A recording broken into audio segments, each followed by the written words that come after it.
Affairs, Alan Uphold.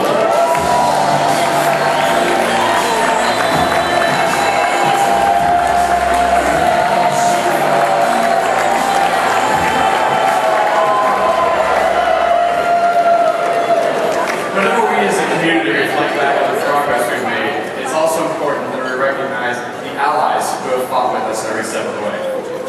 Mayor Antonio Villaraigosa is one of those. As you heard from our enthusiastic gay-adjacent presenter earlier, Mr. Rob Reiner, Mayor Antonio Villaraigosa, throughout his entire political career, has been an unwavering champion of our community. Tonight, he makes his last appearance at an HRC Gala as mayor.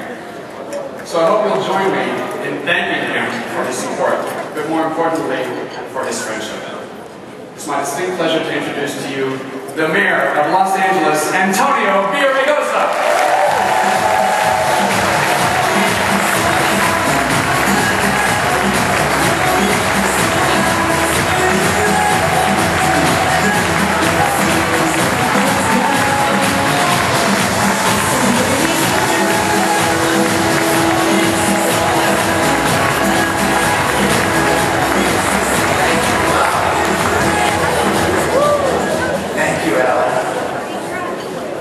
You know, Alan and I were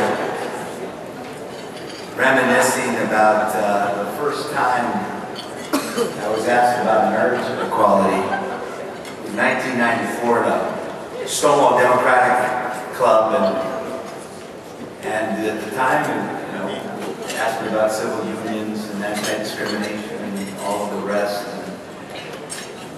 And it was, you know, a question of first impression in 1994 for me.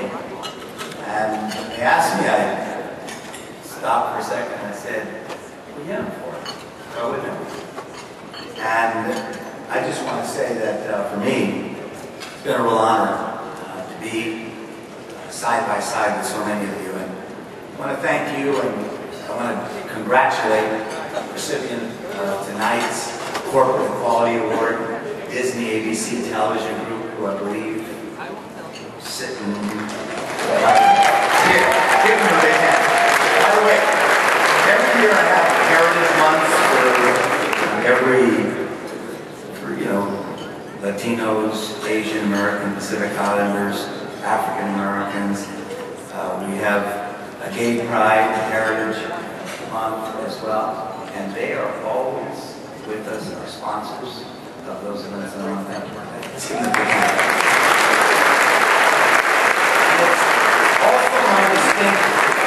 Pleasure to welcome your president, Chad Griffin. Where are you, Chad?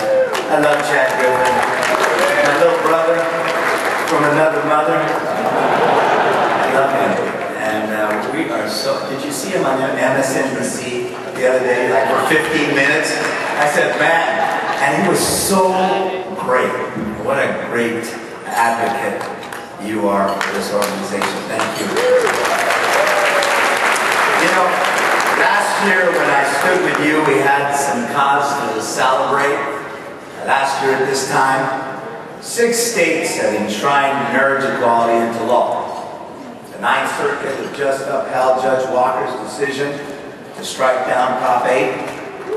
Yeah. President Obama had repealed Don't Ask, Don't Tell. And he instructed the Justice Department not to defend DOMA. Public opinion was starting to shift. Polls were popping up that showed growing support for marriage equality. But there was also some cause for concern. Questions loomed, and dark clouds of discrimination were gathering on the horizon. What would happen at the Democratic National Convention? We asked. Would marriage equality be a plank in the platform? Where did President Obama stand? A number of states were considering putting anti-equality measures before voters, and it looked like they might succeed. Well, my friends, what a difference a year makes.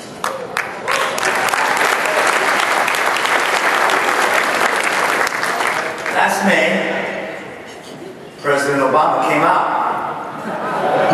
in a support for marriage equality. Last September, I had the privilege of a lifetime to be the Democratic National Convention chair, and for the first time in the convention's history, our platform included a clear and strong statement of support for every American's right to the freedom to marry. I like to think I have just a small part to play in that, by the way. And in November, after years of defeat at the ballot box, we broke through. We ran the table. We were undefeated. 4-0. Far-sighted citizens of Washington, Maryland, and Maine all extended the freedom to marry the same-sex couples. People of Minnesota decisively rejected a constitutional amendment banning same-sex marriage. As we speak, historic marriage equality legislation is making steady progress in Rhode Island. And what was once a trickle of good polls has become a tsunami. According to the recent ABC News poll, 58% of Americans support same-sex marriage.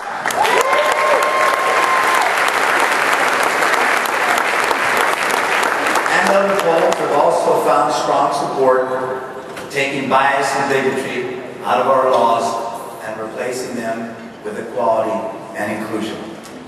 Now today in 2013, I think we can confidently say that the glass is more than half full, but it's still not completely full. There's still too many couples like Scott Hamilton and Wayne Johnson. In 2009, Scott and Wayne were happily married in Connecticut, a state that embraced their union. Recently they moved to Oklahoma and found that their love officially disparaged and discriminated against. Now we've made historic progress, but the country is still a patchwork of different realities. Some states are islands of equality, others remain bulwarks of bigotry. So for this reason, all our eyes are on the Supreme Court as it takes up our state's case of Proposition 8 and the case of DOMA. Now we all hope and pray that the justices listen to their better angels. The angels that sing that if we truly believe in family values, we should value all families. The angels that sing that love doesn't have a color, love doesn't care if you're gay or straight, love doesn't discriminate. Friends, it's bittersweet to stand up here tonight. This is my last HRC Gala as mayor. These last 8 years have been eventful. We moved the needle on many, many policy fronts. I'm proud of what we've been able to accomplish. But in the years ahead, when I look back on these 8 years and really the 20 that I've been in public life, I know that the moments I will treasure the most are those moments when I stood up with you. I remember standing up on the floor, thank you, I'm speaking from my heart now, so you can turn it off. I remember standing up on the floor and talking about the civil and human rights of this community. I remember saying back then, when Pete Knight was sponsoring one of his ugly initiatives, I forget the number, that I said, you know, I had my son there, standing next to me, and everybody knew my son. I was Speaker of the Assembly. I had my son with me a lot, and I said to them, you know, my son is special because my son gave me the father-son relationship I never had.